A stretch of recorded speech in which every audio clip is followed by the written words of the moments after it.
का? हो हो बरं बरं.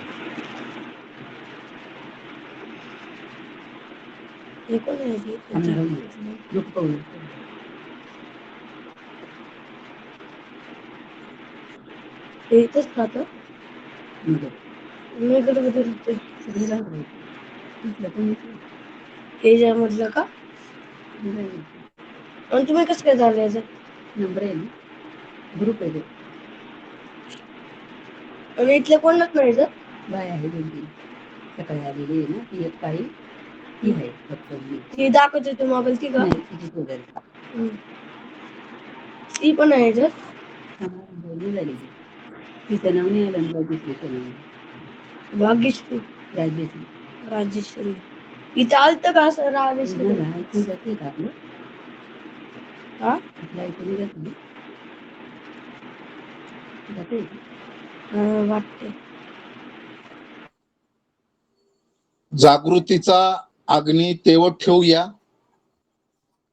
आज आपली ऑनलाईन मीटिंग 13वी आहे.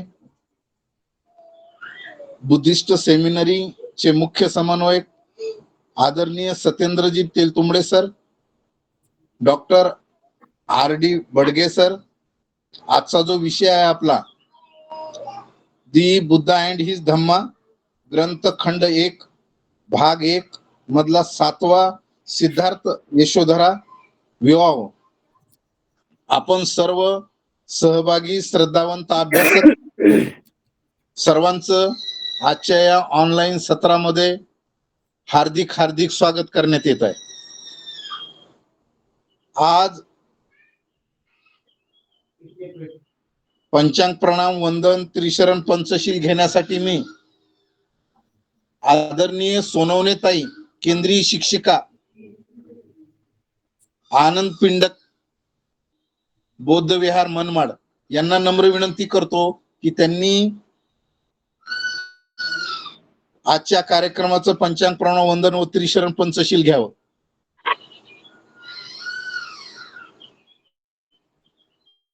जॉईन झाल्यात का आदरणीय सोनवणे ताई?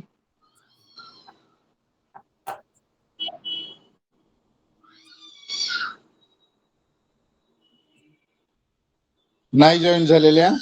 हा, यानंतर आदरणीय सचिनजी दळवी शेवगाव भारतीय बौद्ध महासभेचे सक्रिय कार्यकर्ते यांना नम्र विनंती करतो की त्यांनी आजच्या कार्यक्रमाचं त्रिशरण पंचशील देऊन सुरुवात करावी. आदरणीय सचिनजी दळवे सर. धन्यवाद सर. या ठिकाणी मी प्रथमतः विश्वरत्न परमपूज्य डॉक्टर बाबासाहेब आंबेडकर तसेच तथागत भगवान गौतम बुद्ध यांना प्रथमतः वंदन करतो आणि या ठिकाणी पंचांग प्रणाम करण्यासाठी सर्वांनी हात जोडायचे, वंदन करायचंय. बुद्धं नमामि, धम्मं नमामि, संघं नमामि. नमो तस्स भगवतो अरहतो सम्मा सम्बुद्धस्स. नमो तस्स भगवतो अरहतो सम्मा सम्बुद्धस्स. नमो तस्स भगवतो अरहतो सम्मा सम्बुद्धस्स. बुद्धं शरणं गच्छामि, धम्मं शरणं गच्छामि, संघं शरणं गच्छामि, द्वितीयंपि बुद्धं शरणं गच्छामि, द्वितीयंपि धम्मं शरणं गच्छामि, द्वितीयंपि संघं शरणं गच्छामि, तृतीयंपि बुद्धं शरणं गच्छामि, तृतीयंपि धम्मं शरणं गच्छामि, तृतीयंपि संघं शरणं गच्छामि. पाणातिपाता वेरमणि सिक्खापदं समादियामि. अदिन्नदाना वेरमणि सिक्खापदं समादियामि.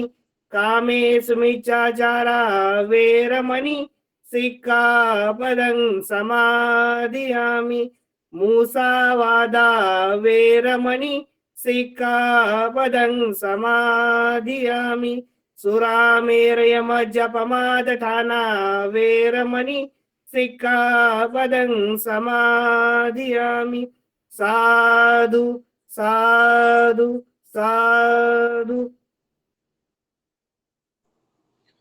धन्यवाद. आदरणीय सचिन दळवी सर, आपण सुमधुर आवाजामध्ये त्रिशरण पंचशील घेतलेला आहे. धन्यवाद सर.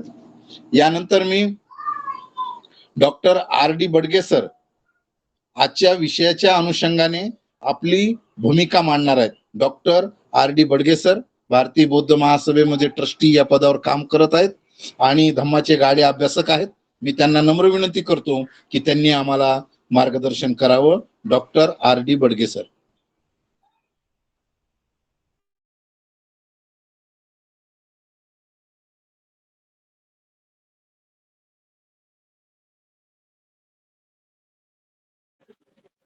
खूप खूप धन्यवाद आयुष्यमान अंकुजी चव्हाण साहेब. मी बुद्धिस्ट ट्रेनिंग अँड कॉन्फरन्स सेंटरच्या वतीने आयोजित करण्यात आलेल्या या सत्रामध्ये आपणा सर्वांचं मी सहर्षे स्वागत करतो. बुद्धिस्ट सेमिनरीने टॅगलाईन म्हणून जागृतीचा अग्नी तेवत ठेवूयात, म्हणजे सतत आपल्या समाजाला धम्माच्या अनुषंगाने जागृत ठेवण्याच्या अनुषंगाने गेली अनेक वर्षे बुद्धिस्ट सेमिनरी कार्यरत आहे आणि त्या बुद्धिस्ट सेमिनरीच्या माध्यमातून आपण सगळेजण बाबासाहेबांच्या विचारधारेवर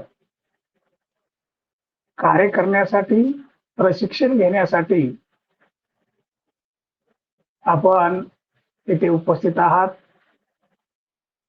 त्या अनुषंगाने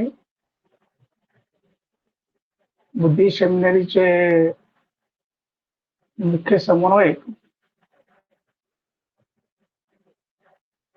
साहित्यिक, विचारवंत आणि धम्म चळवळीला वाहून घेणारे असे आदरणीय सत्येंद्रजी तेलतुंबडे सर,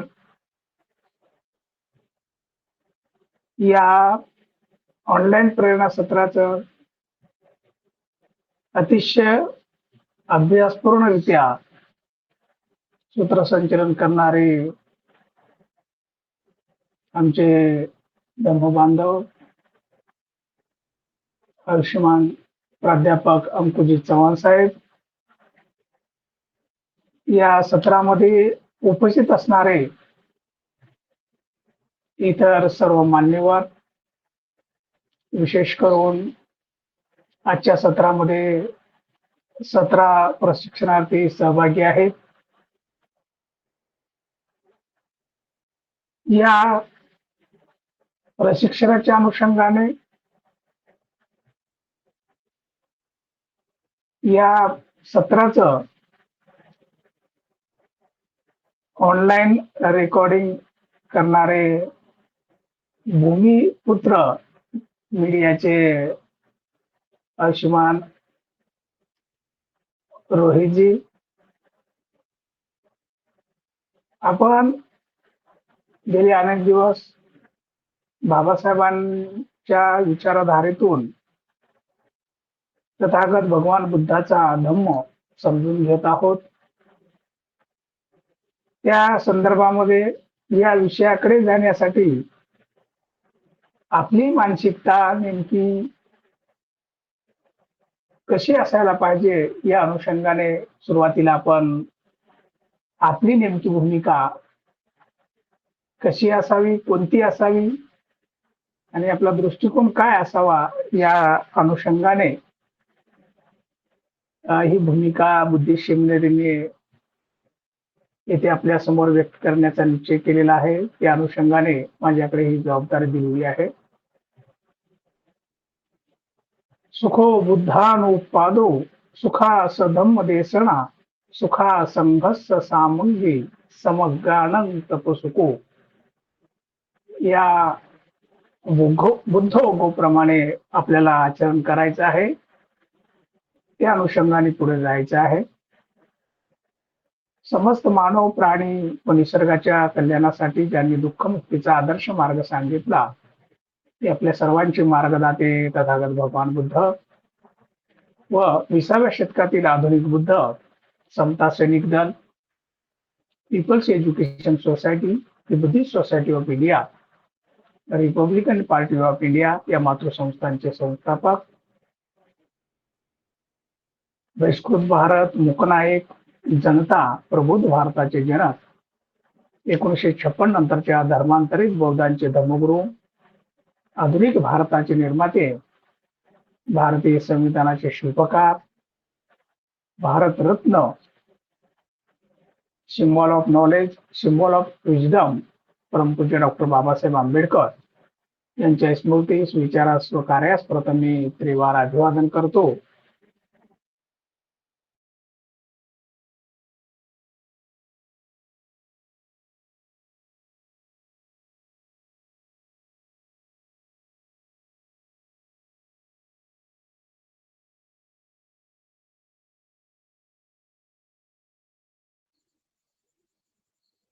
सर, आवाजाला काही प्रॉब्लेम आला का?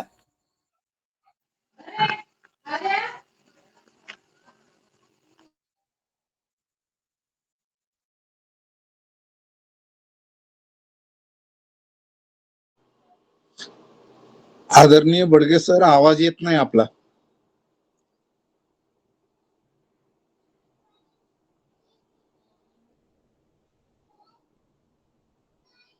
हॅलो. हा, आता आवाज येतोय. आवाज येत नव्हता आदरणीय sir. Okay okay okay okay. या विषयाच्या अनुषंगाने मी भूमिका ठेवण्याचा प्रयत्न करतोय. डॉक्टर बाबासाहेब आंबेडकरांनी आपल्याला एक दिशा दिलेली आहे, कारण आपण सगळेजण बौद्ध जन आहोत. ही भूमिका पहिल्यांदा आपण निश्चित केली पाहिजे, कारण समाजामध्ये बौद्ध समाजाला वेगवेगळ्या नावाने संबोधलं जातं. ती विचारधारा डॉक्टर बाबासाहेब आंबेडकरांना अभिप्रेत नव्हती, नाही.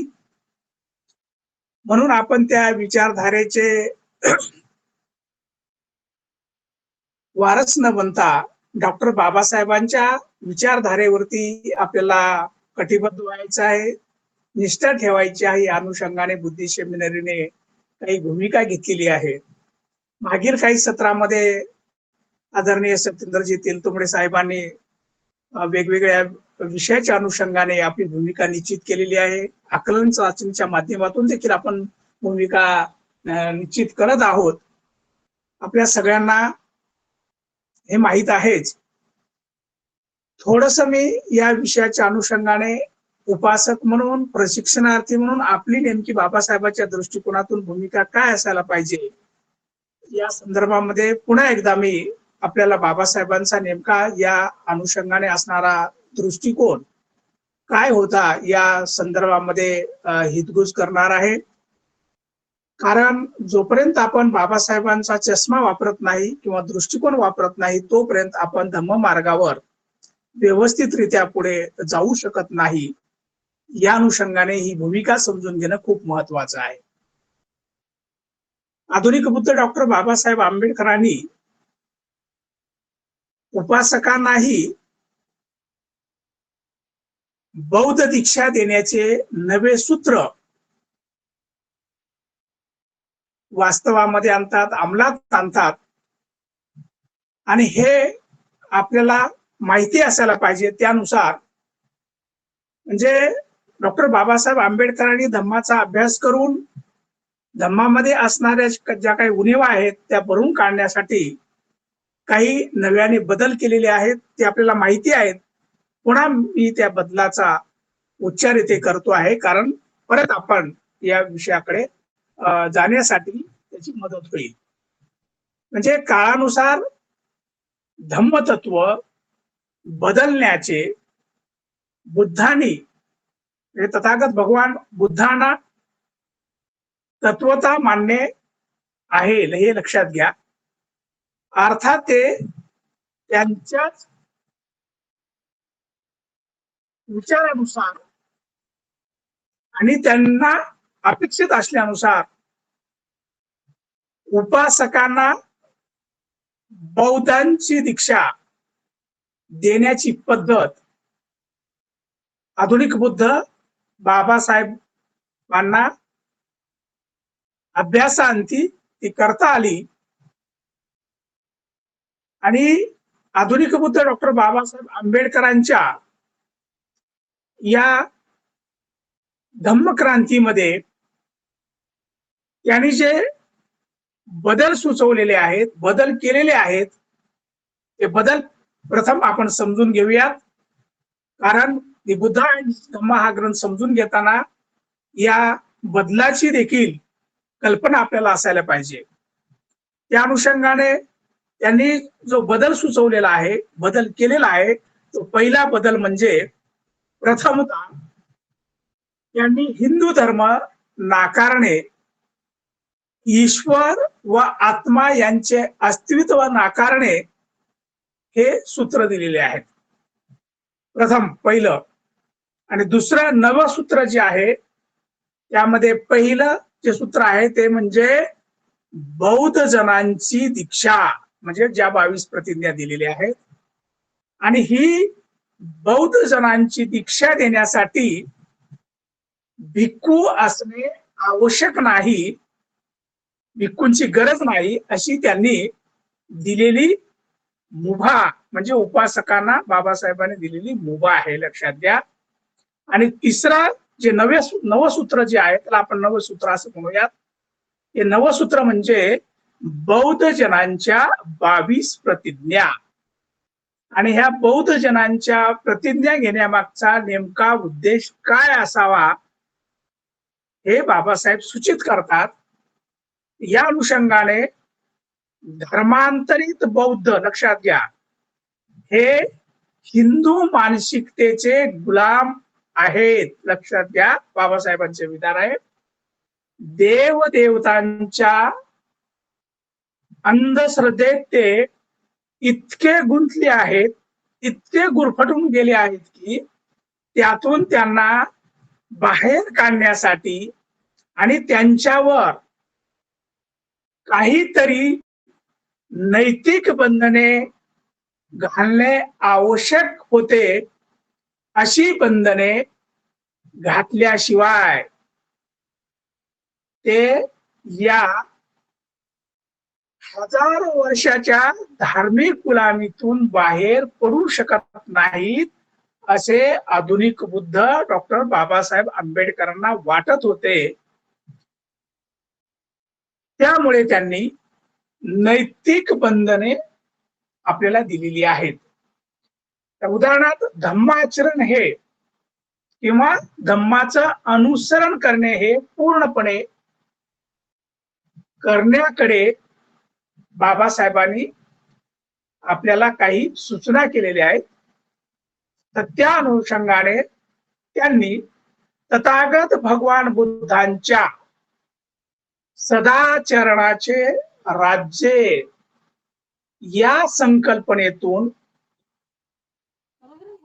आधुनिक बुद्ध बाबासाहेबांनी बौद्ध जनांच्या प्रतिज्ञा निर्माण केल्या आहेत, हे प्रथम आपण समजून घेतलं पाहिजे.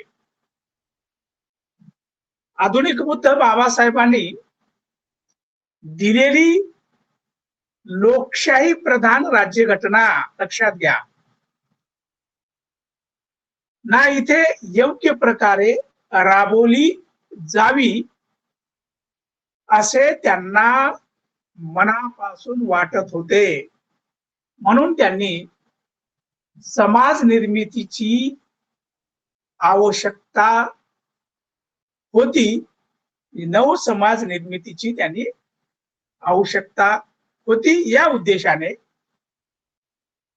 या नव समाज निर्मितीला एक ताकद द्यावी, या अनुषंगाने बौद्ध जनांच्या 22 प्रतिज्ञा दिलेल्या आहेत. आता या अनुषंगाने सदाचरणाचे राज्य लक्षात घ्या.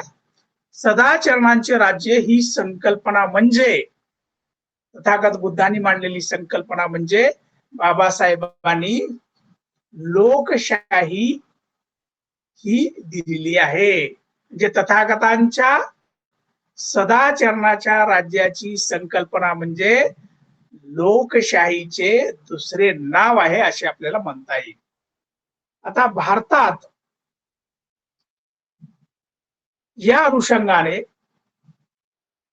भारतातील राज्यव्यवस्थेच्या दृष्टीने निर्माण झालेले संविधान हे त्याचेच प्रतीक आहे हे आपण लक्षात घ्या. आणि त्यावर विशेष करून भारतीय संविधानावर जास्तीत जास्त प्रमाणात धम्माचा प्रभाव आपल्याला दिसून येतो. तथागत भगवान बुद्धांच्या मतानुसार, आता हे खूप महत्वाचं आहे लक्षात घ्या, तथागत भगवान बुद्धांच्या मतानुसार शारीरिक, वाचिक आणि वैचारिक अशी 3 प्रकारचे सदाचरण असते लक्षात घ्या.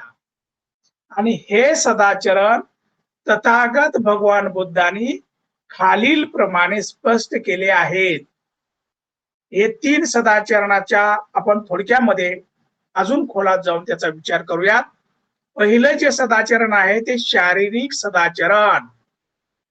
आता यामध्ये नंबर 1 हत्या करण्यापासून दूर असणे, 2 वैषयिक विचाराचा त्याग करणे आणि 3 दिल्याशिवाय दुसऱ्याचे न घेणे हे आहेत शारीरिक सदाचरण. त्यानंतर तिसरा जो मुद्दा आहे तो यामधला दुसरा जो मुद्दा आहे तो वाचिक सदाचरण. त्यामध्ये नंबर 1 असत्याचा त्याग करायचा आहे, नंबर 2 चुगलखोरी, निंदा यांचा त्याग करायचा आहे आणि कटू शब्दांचा देखील त्याग करायचा आहे. आणि तिसऱ्यामध्ये आहे वैचारिक सदाचरण. यामध्ये नंबर 1 आहे लोभ आणि स्वार्थपणाचा त्याग. लक्षात घ्या, लोभाचा आणि स्वार्थपणाचा त्याग करायचा आहे वैचारिक सदाचरणामध्ये. आणि नंबर 2 दुःख व द्वेष यांना आपल्या विचारात स्थान देत नाही. लक्षात घ्या. आणि तिसरा आहे त्यांच्या दृष्टीस सम्यक आणि संकल्प हे प्रभावरहित असतात. हे सदाचरण तथागत भगवान बुद्धांनी वेगळ्या प्रकारानेही समजावून सांगितले आहेत. आणि त्यात आता आपण जे पंचशील घेतलेला आहे आणि त्याच्या पुढे अष्टांगिक मार्ग आहे व 10 पारमिता आहेत, यांचा समावेश त्यामध्ये होतो आहे. तर आपण प्रशिक्षण घेत असताना या सदाचरणाचा 3 प्रकारच्या सदाचरणाचा आपल्याला आकलन पाहिजे, त्याची माहिती पाहिजे. म्हणून आपण आता तथागत भगवान बुद्धांच्या या संपूर्ण बुद्ध आणि त्याच्या धम्मग्रंथाचा अभ्यास करत असताना वरील आपली भूमिका जर स्पष्ट असेल तर आपण या गोष्टी निश्चितपणे समजून घेऊ शकतो आणि आपल्या आयुष्यामध्ये त्याचा आचरण करण्यासाठी आपण कटिबद्ध होऊ शकतो. या अनुषंगाने मी जास्त इथे या संदर्भामध्ये विश्लेषण न करता आज आपण ज्या गोष्टीचा आपण म्हणजे ज्या मुद्द्याला धरून आपण इथे संबोधन ऐकणार आहोत तो म्हणजे तथागत भगवान बुद्धांच्या वैवाहिक म्हणजे जीवन प्रवासाविषयी आदरणीय सत्येंद्रजी तेलतुंबडे सर आपल्याला मार्गदर्शन करणार आहेत. परंतु आपली प्रशिक्षणार्थीची नेमकी बाबासाहेबांची भूमिका काय होती हे समजून घेण्याची दृष्टी आपल्यामध्ये यावी म्हणून मी वरील मुद्दे ठेवलेले आहेत. पुढील विषयाच्या अनुषंगाने जो आपला जो मुख्य विषय आहे त्या विषयाच्या अनुषंगाने आदरणीय सत्येंद्रजी तेलतुंबडे सर आपल्याला मार्गदर्शन करतील. मला फक्त आपली भूमिका निश्चित व्हावी या दृष्टिकोनातून हे मुद्दे महत्वाचे वाटतायत, म्हणून मी आपल्या समोर या मुद्द्या संदर्भामध्ये मला जे वाटत आहे ते ठेवलेलं आहे. जय भीम, नमो बुद्धाय. धन्यवाद आदरणीय डॉक्टर R.D. बडगे सर. आपण धम्मक्रांतीमधील बदल आणि तथागत भगवान बुद्धाच्या मतानुसार सदाचरणाचे मुद्दे अतिशय सुंदर पद्धतीने आणि सोप्या पद्धतीने आम्हाला समजून सांगितलेले आहेत. नक्कीच त्याबद्दलचं आमचं आकलन व्यवस्थित झालेलं आहे. यानंतर मी आदरणीय सत्येंद्रजी तेलतुंबडे सर बुद्धिस्ट सेमिनरीचे मुख्य समन्वयक आहेत, विचारवंत आहेत, लेखक आहेत आणि धम्माचे गाढे अभ्यासक आहेत. मी त्यांना नम्र विनंती करतो की त्यांनी विषयाच्या अनुषंगाने आपली मांडणी विशद करावी. धन्यवाद चव्हाण सर. डॉक्टर बडगे साहेब, रेकॉर्डिंग करणारे भूमिपुत्र मल्टीमीडियाचे रोहित सर, अन्य सर्व की ज्यामध्ये गोक्षे सर आहेत, गोडके साहेब आहेत, जयश्रीताई, उषाताई, आपण सर्वच एक श्रद्धावंत अभ्यासक म्हणून गेले काही महिन्यापासून वेगळ्या वेगळ्या माध्यमातून, ऑनलाईन मधून, आकलन चाचणी मधून बाबासाहेबांनी जो धम्म शुद्ध स्वरूपात आपल्याला दिलेला आहे,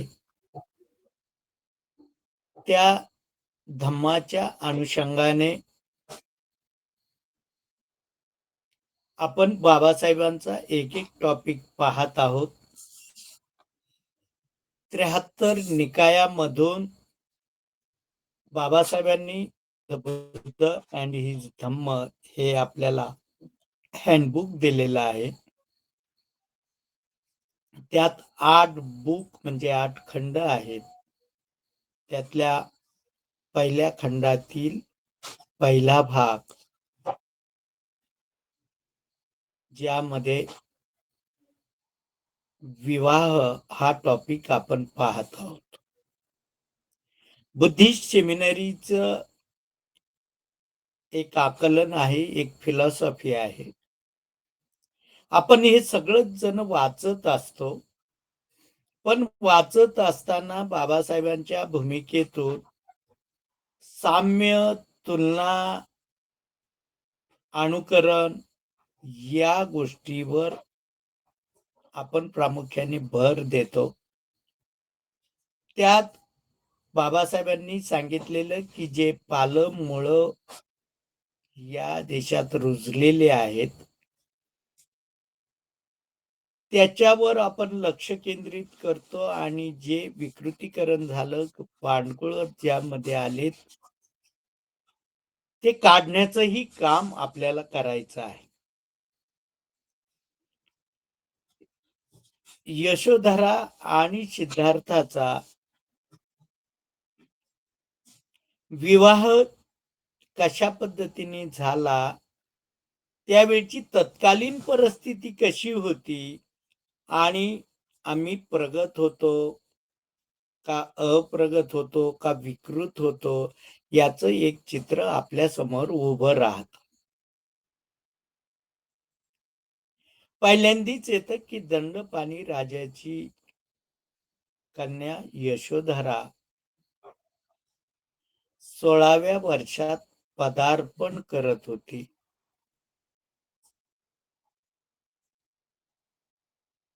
दंडपाणी राजासोबतच हे शाक्यवंशीय राजे होते.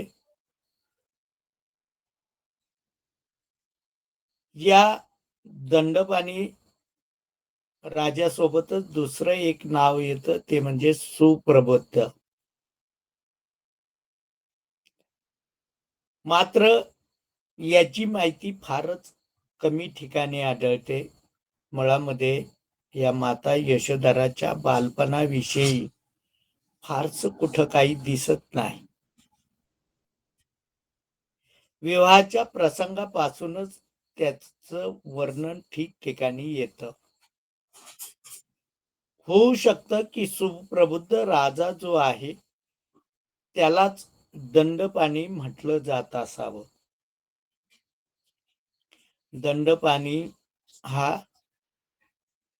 शब्द आणि दंडपाणी एक त्यावेळची एक प्रथा पण होती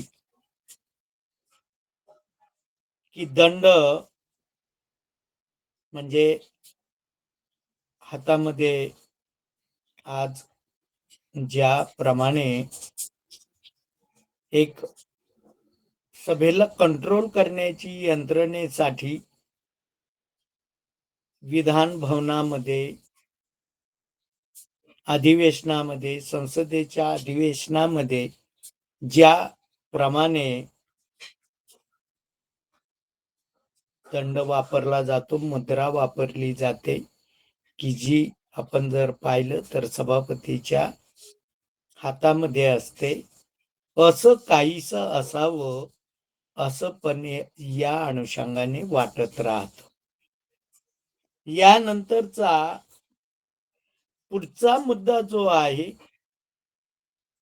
की 16व्या वर्षामध्ये पदार्पण केल्यावर कन्येचं लग्न केलं पाहिजे, विवाह केला पाहिजे आणि त्या अनुषंगाने त्यावेळची पद्धत कशी होती ही समजून घेतली पाहिजे.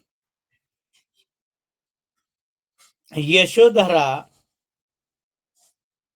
सौंदर्यासाठी आणि बाबासाहेब अजून एक शब्द आवर्जून वापरतात, चारित्र्यासाठी प्रसिद्ध होती. सौंदर्य आणि चारित्र्य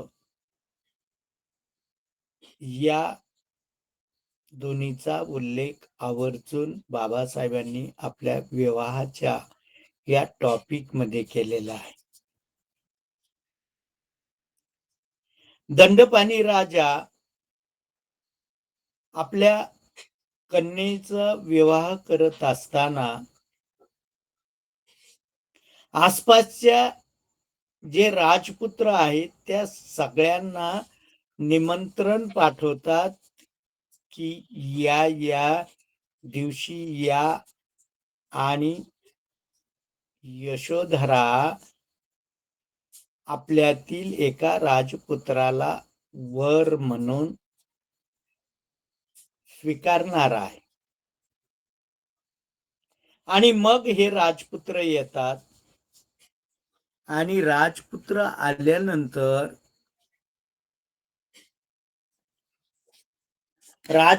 आल्यानंतर तिथलं जे वातावरण आहे त्याचं पण वर्णन या अनुषंगाने आपल्याला तिथं आढळतं.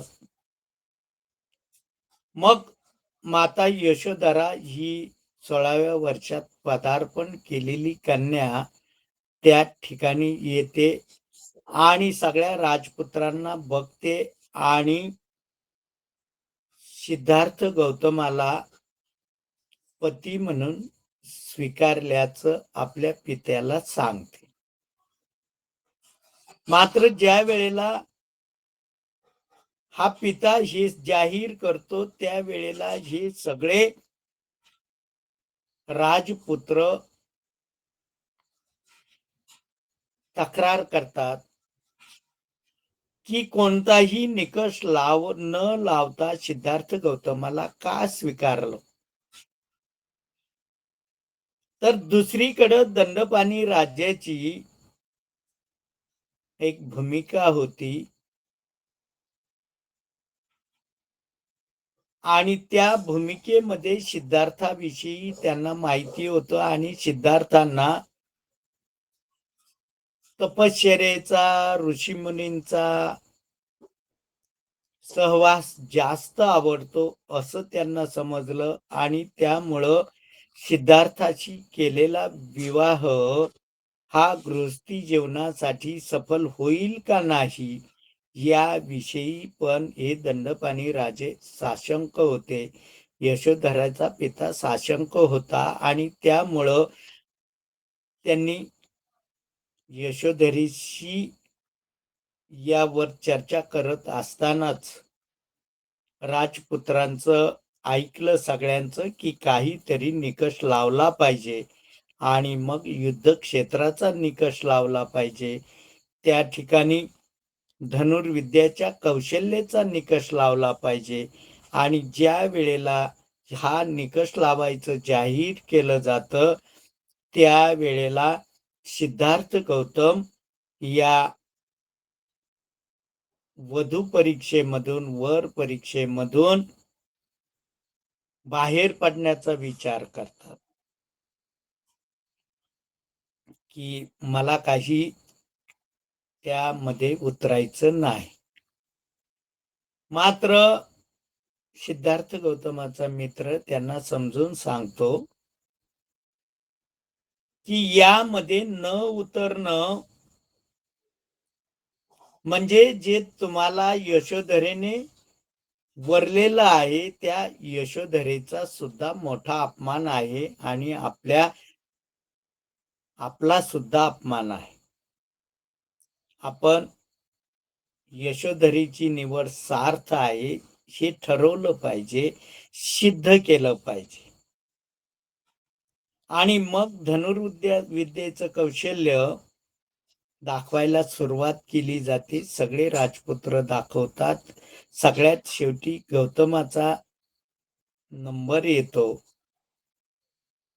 आणि सिद्धार्थ गौतम सुद्धा म्हटलेला आहे त्याच्यात सिद्धार्थ आणि गौतम ते त्या धनुर्विद्येमध्ये अचूक नेमबाजी करतात आणि ही सर्वश्रेष्ठ स्पर्धा जिंकतात. या ठिकाणी आता काही मुद्दे आम्ही लक्षात घेतले पाहिजे. एकतर विवाह संस्था ही कोणत्याही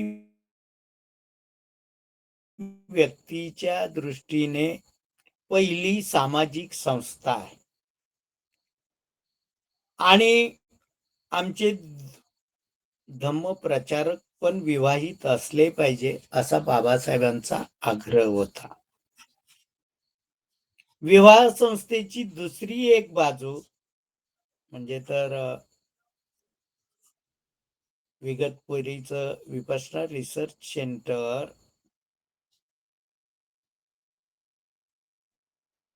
गीतेविषयी बोलताना किंवा रिसर्च करताना म्हणतं की गीता ही पंचशील हा मापदंड नाकारण्यासाठीच लिहिलेली आहे. त्यातले काही उदाहरणं त्यात दिलेले आहेत. रामायणाचाही याच्याशी संबंध येत राहतो. गीतेमधील पहिल्या अध्यायामध्ये 41वा श्लोक आहे की ज्या श्लोकामध्ये श्रीकृष्ण अर्जुनाला सांगतात की स्त्रिया बिघडल्या भ्रष्ट झाल्या की चातुर्वर्णाचा नाश होतो. चातुर्वर्ण ही जी आदर्श समाज व्यवस्था ब्राह्मणांनी सांगितली ती नष्ट होते. म्हणजे स्त्रियांवर जी बंधनं टाकली रोटी बेटीची त्यांना वर संशोधनाची ही चातुर्वर्ण अंतर्गत होती. मात्र हा विवाह असल्या कोणत्याही वर्ण व्यवस्थेत गुंतलेला नव्हता आणि किंबहुना शाक्य कुळ अशा प्रकारच्या भेदाला बळी पण पडलं नव्हतं, असं एक चित्र त्यासमोर येतं. दुसरा एक मोठा मुद्दा येतो,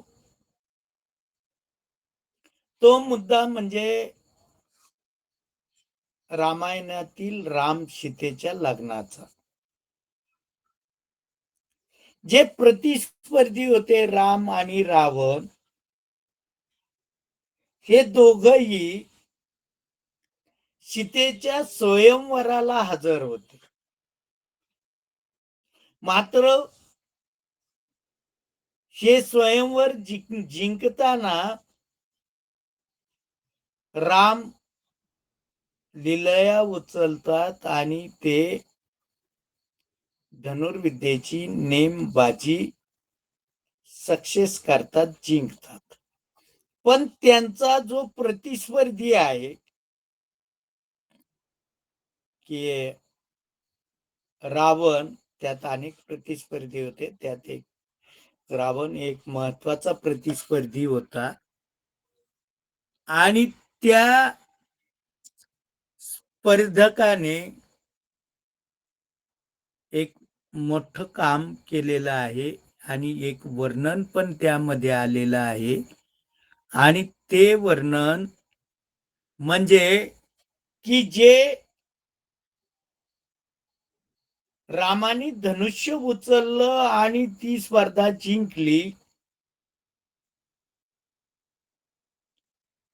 तेच धनुष्य सीता लहानपणी खेळण्यात खेळत होती. मात्र रावणाने उचलताच ते धनुष्य त्याच्या अंगावर पडलं.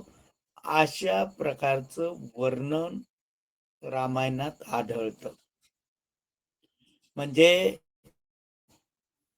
बाबासाहेबांनी या ग्रंथाचं समीक्षण परीक्षण करत असताना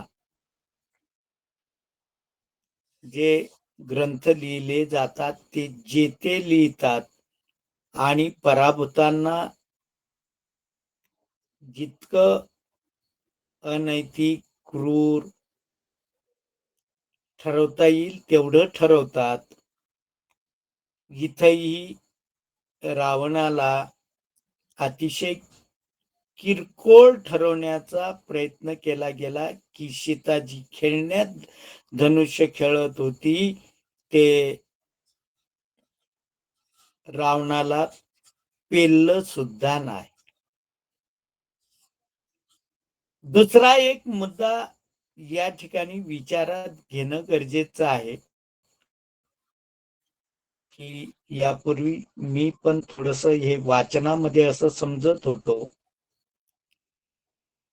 की यशोधरेचं आणि सिद्धार्थाचं वय सारखं होतं. पण ही भूमिका चुकीची आहे, त्यांचं वय सारखं नव्हतं. ज्या वेळेला यशोधराचा समानार्थी नावाचा किंवा अन्य नावाचाही उल्लेख करणं मला आवश्यक वाटतं की यशोधरेला भद्रा म्हणायचे, भद्रा कंचयना म्हणायचे. पण हे भद्रा आणि कंचयना, भद्रा म्हणजे पवित्र, मात्र नंतर त्याचा विकृत शब्द केला गेला दळभद्री सारखा. पण भद्रा म्हणजे पवित्र, पालीतील त्याचा अर्थ, भद्राचा अर्थ पवित्र होतो, भद्राचाही अर्थ पवित्र होतो.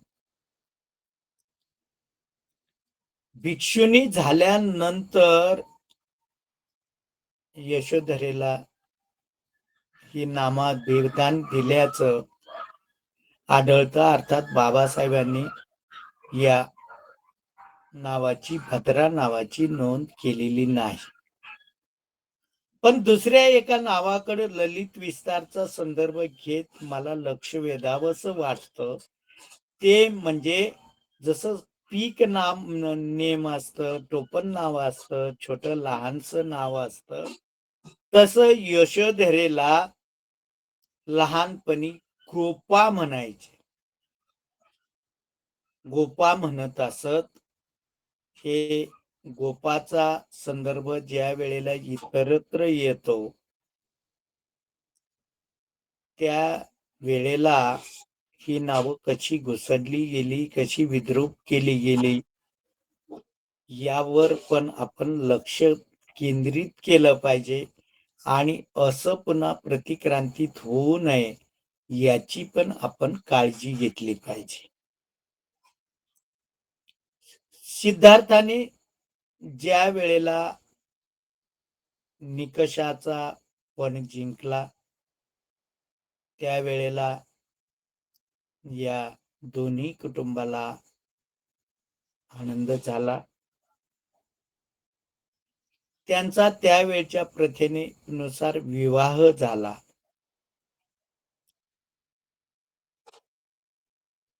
यशोधरा 16व्या वर्षात पदार्पण करत होती आणि सिद्धार्थ गौतमाचं वय 16वं पूर्ण झालं होतं.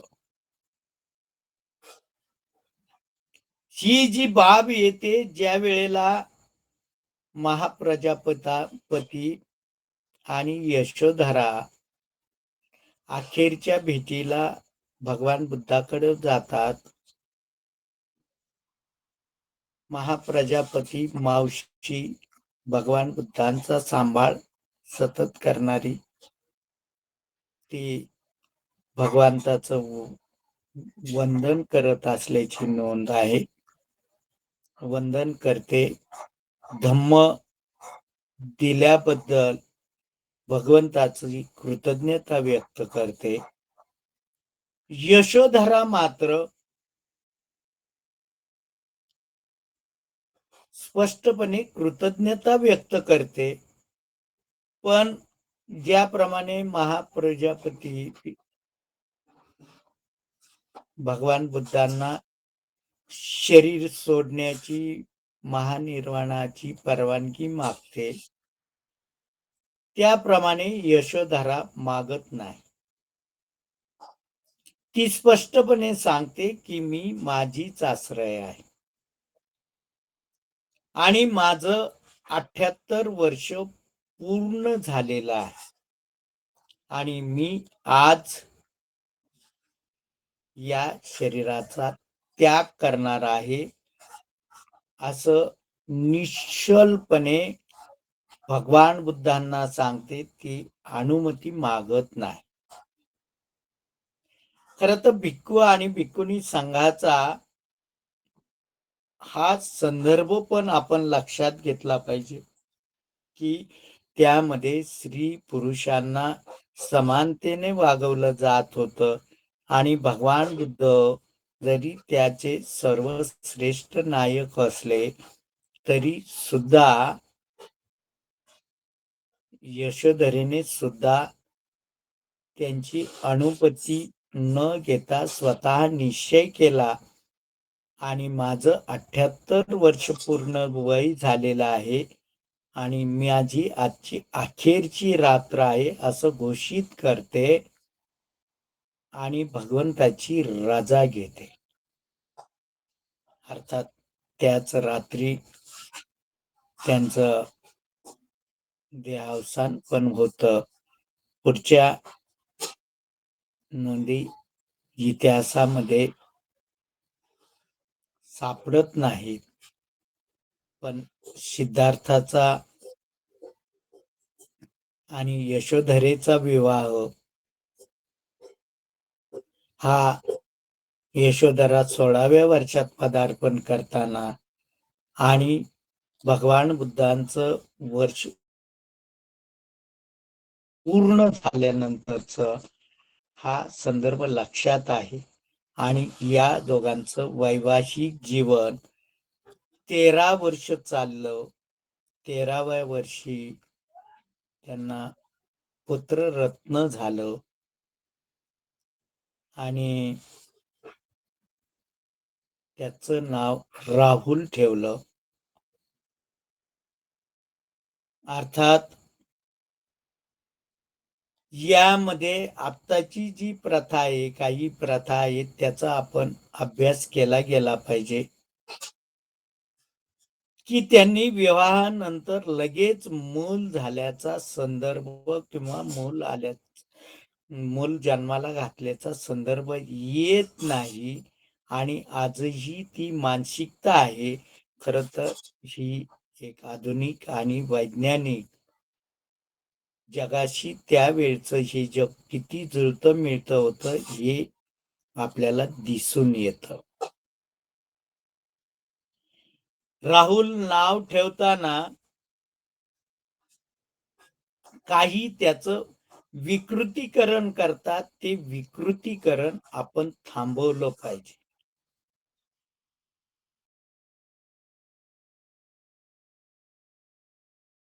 अनेक सांगत असताना राहूचा अर्थ बीडी सांगतात, राहूचा अर्थ राहू ग्रहाशी जोडतात आणि सिद्धार्थ गौतम म्हणतात की आता मला एक जोडी म्हणजे बीडी आलेली आहे. पहिली यशोधरेची बीडी झाली, नंतर राहूची बीडी झाली आणि आता या बेड्यातून सुटणं गरजेचं आहे. अशा प्रकारची वर्णनं अनेक जण करतात, विशेषतः भिक्खू संघातील लोक करतात. ही बाब अत्यंत चुकीची आहे. राहुल हे एक आदरार्थी आणि चांगलंच नाव आहे.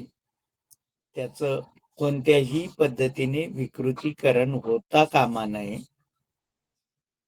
या आणि भिक्खू संघाला प्रचारकाच्या दृष्टीने जेवढं महत्व दिलं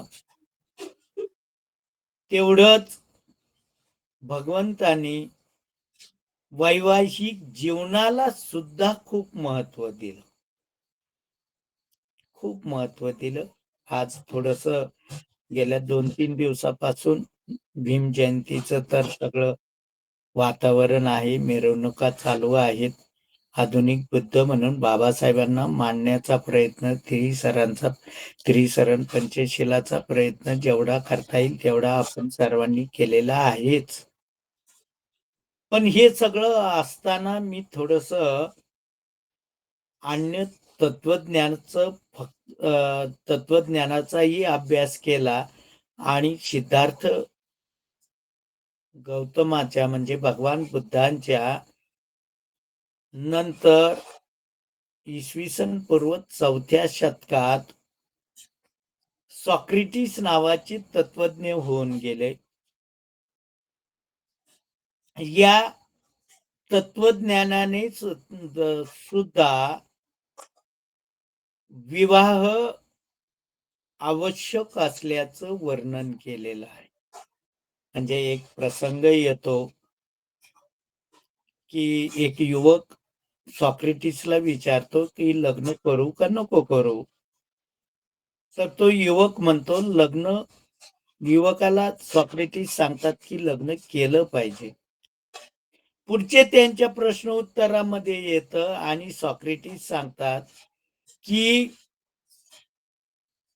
जर तुझ्या लग्नामध्ये प्रॉब्लेम झाले, पती पत्नीमध्ये मेळ बसला नाही, तर तू दार्शनिक बनशील, वैराग्याला तुला संधी आहे. हाही एक मोठा लाभ आहे. आणि जर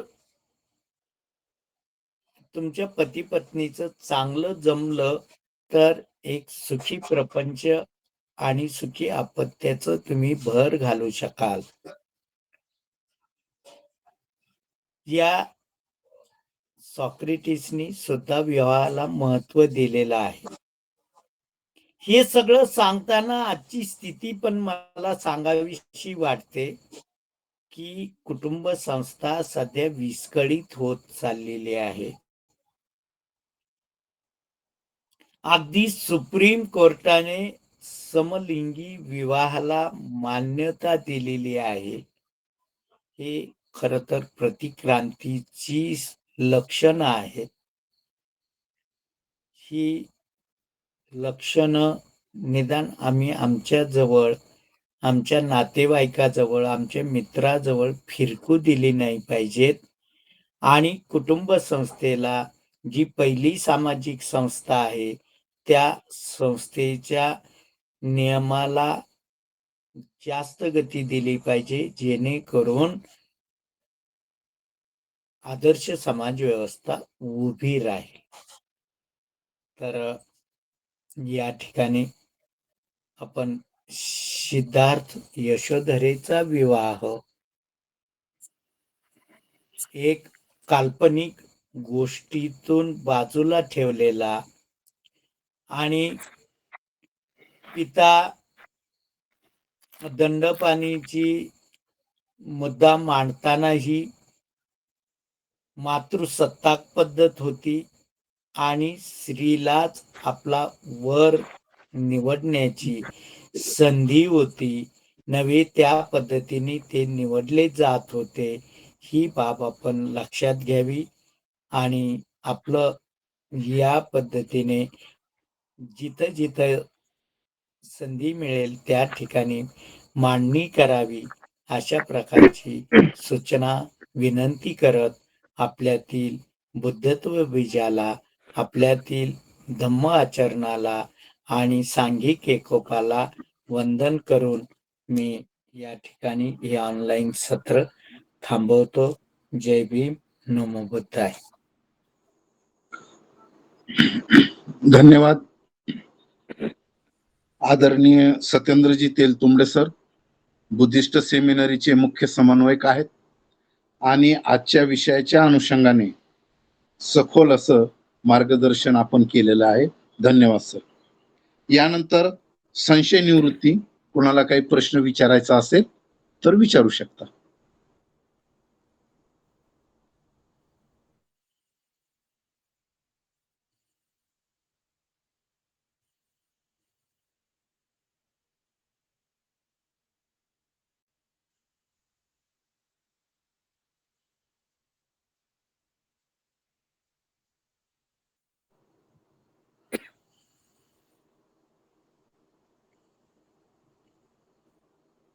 कुणाच्या मनामध्ये शंका, प्रश्न,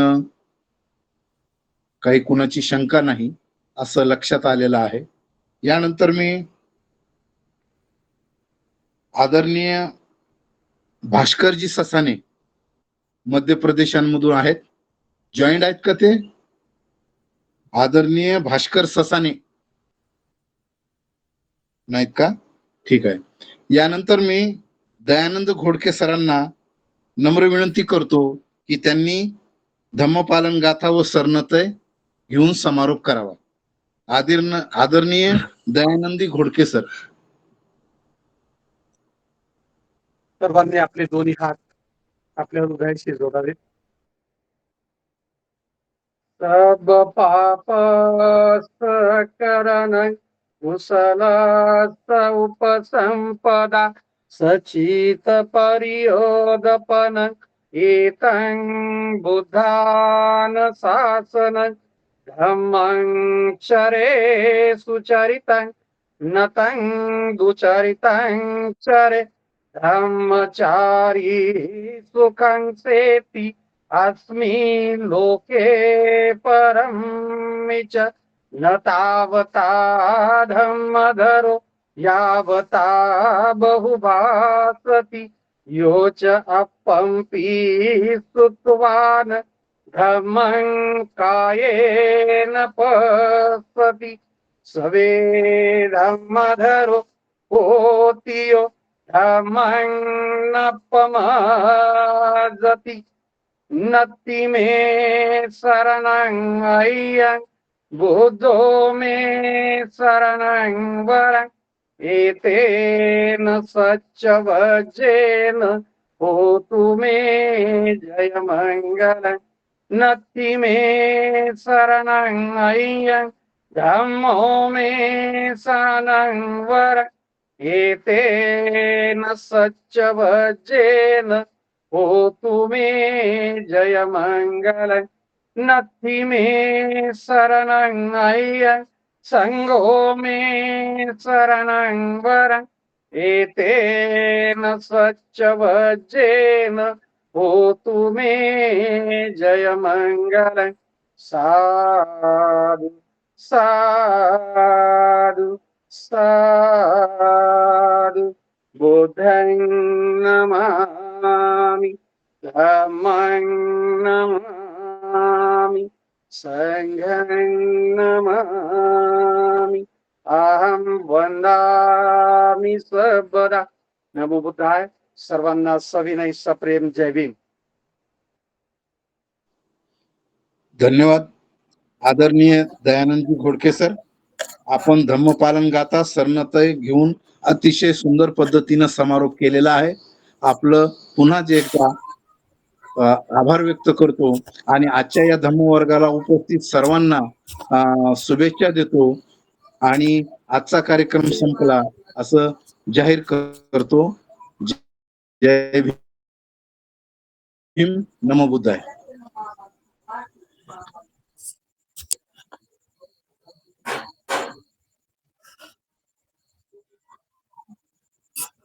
सात